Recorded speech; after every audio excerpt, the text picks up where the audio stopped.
আসসালামু আলাইকুম প্রিয় ভাই ও বোনেরা, সবাই কেমন আছেন? আশা করি আল্লাহর রহমতে সবাই অনেক ভালো আছেন। আমিও আলহামদুলিল্লাহ ভালো আছি।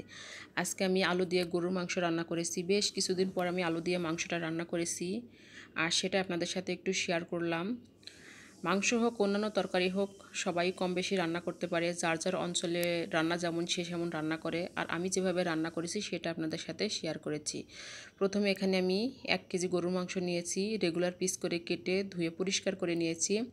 আর নিয়েছি এখানে আমি 4টা আলুকে টুকরা করে কেটে 8 পিস করে নিয়েছি, এগুলাও ধুয়ে পানি ঝরিয়ে রেখেছি।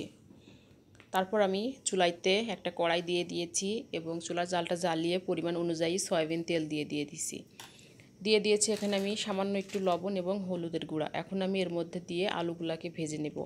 আমি মাংসে আলুটা খুব কমই ব্যবহার করি, যখন অনেক দিন পর একটু খেতে ইচ্ছে করে তখনই আলুটা ব্যবহার করি, আর সেই মুহূর্তে আমি আলুটাকে ভেজেই রান্না করি। আমি কখনো কাঁচা আলু মাংসের ভিতর ব্যবহার করি না। অনেকেরই দেখি কাঁচা আলুটা ব্যবহার করতে, ওটাও হয়তো অনেক টেস্ট হয়, তবে আমার মনে হয় আলুটা ভেজে দিলেই খেতে অনেক মজা হয় এবং আলুটা তরকারির মধ্যে ভেঙে যায় না।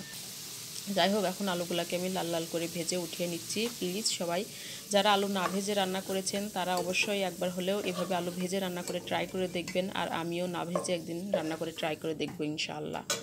আলুগুলা তুলে নিয়েছি, চুলা জালটা লো করে দিয়ে ওই একই তেলের মধ্যে আমি এলাচ, দারচিনি, তেজপাতা, লবঙ্গ, কালো এলাচ এবং পেঁয়াজ কুচানো দিয়ে দিচ্ছি। এখানে চুলা জালটা এখন আমি লো করে দিয়েছি। এ পর্যায়ে চাইলে আপনারা মাংসটাকে হাতে মাখিয়েও রান্না করতে পারেন, আবার মশলা কষিয়েও রান্না করতে পারেন। এখন আমি দিয়ে দিলাম স্বাদ অনুযায়ী লবণ, দিয়ে দেব হলুদের গুঁড়া এবং মরিচের গুঁড়া। যেহেতু তেলটা গরম তাই আমি হাতে মাখাতে পারছি না, আমি খুন্তি দিয়ে সব মশলা দিয়ে নেড়ে চেড়ে তারপর গোশটাকে রান্না করব। চাইলে কেউ মশলাটা কষিয়েও গোশটা দিতে পারেন। তো প্রিয় ভাই ও বোনের, আমার কথাবার্তায় কাজকর্মে যদি কোনো ভুল ত্রুটি হয়ে থাকে প্লিজ সবাই ক্ষমাসুন্দর দৃষ্টিতে দেখবেন। এখন দিয়ে দেব একটু আমি গোটা জিরা। আমি গরুর গোশে একটু গোটা জিরাটা ব্যবহার করি। দিয়ে দেব এখানে আমি আদা, রসুন এবং জিরার পেস্ট। আমি পরিমাণ অনুযায়ী করে নিয়ে সবগুলো একসঙ্গে পেস্ট করে নিয়েছি। তো প্রিয় ভাই বোনেরা, আমি প্রায় সময় বা দীর্ঘ সময় ধরে অসুস্থ থাকি, আর অনেক দিন পর পর আমি ভিডিওতে ভয়েস ওভার করি, এজন্য আমার কথা একটু জড়তা চলে আসে, তাই ভয়েসটা দিতে একটু কেমন যেন কথা বেঁধে যায়। প্লিজ সবাই ক্ষমাসুন্দর দৃষ্টিতে দেখবেন। সব মশলাগুলো দিয়ে এখন আমি একটা খুন্তি দিয়ে নাড়িয়ে নিচ্ছি। আমার চুলার জালটা কিন্তু একেবারেই লো। এখন এর মধ্যে আমি গোশগুলাকে দিয়ে দিচ্ছি। মানে অনেকটা হাতে মাখানো রান্নার মতোই হচ্ছে, শুধু আমি খুন্তি দিয়ে নাড়তেছি। এখন সব গোশগুলা দিয়ে নাড়িয়ে চাড়িয়ে আমি ঢাকনা দিয়ে ঢেকে এগুলাকে প্রায় 25 থেকে 30 মিনিট ধরে কষিয়ে নেব। এর মধ্যে এক্সট্রা কোনো পানি বা আর কোনো মশলা দিব না, গোশের পানিতেই আমার গোশটা প্রায় 60% সিদ্ধ হয়ে যাবে। বাকি মশলাগুলো আমি পরে ব্যবহার করব। এ তো মাখানো হয়ে গেছে, ঢাকনা দিয়ে ঢেকে দিলাম। এখন মাঝে মাঝে একটু করে নাড়িয়ে দিব আর রান্না করে নিব।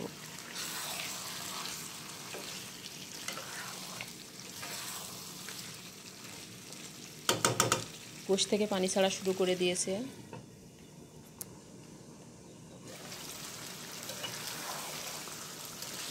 দেখুন কতগুলো পানি বের হয়েছে। এই গোশটার সাথেই পানিগুলো কষাতে কষাতে আমার মাংসটা অনেকটাই সিদ্ধ হয়ে যাবে। তো আমি কষানোর পরে ফিরে আসতেছি। মাশাআল্লাহ, প্রায় আধা ঘন্টা পরে ফিরে আসলাম। দেখুন পানিটাকে টেনে গোশের সঙ্গে মাখা মাখা একটা ভাব চলে এসেছে আর কষানো হয়ে গেছে। এখন আমি এই পর্যায়ে ভেজে রাখা আলুগুলাকে দিয়ে দিব।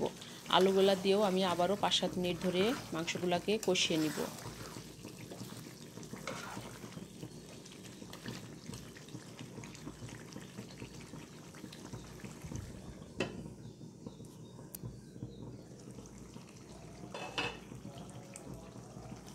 5-7 মিনিট পর ফিরে আসলাম। এখন আমি এর মধ্যে দিয়ে দিব 1 কাপ মতো গরম পানি।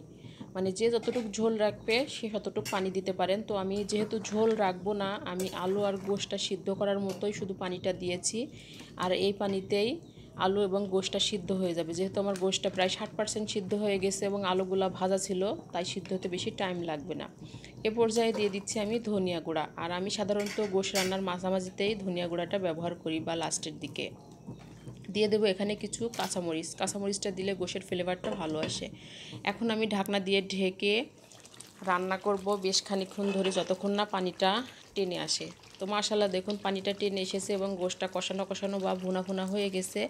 এখন এই পর্যায়ে দিয়ে দিচ্ছি আমি ভাজা মশলার গুঁড়া আর দিয়ে দিব কিছু পেঁয়াজ বেরেস্তা। পেঁয়াজ বেরেস্তা দিলেও গোশের টেস্টটা ভালো আসে।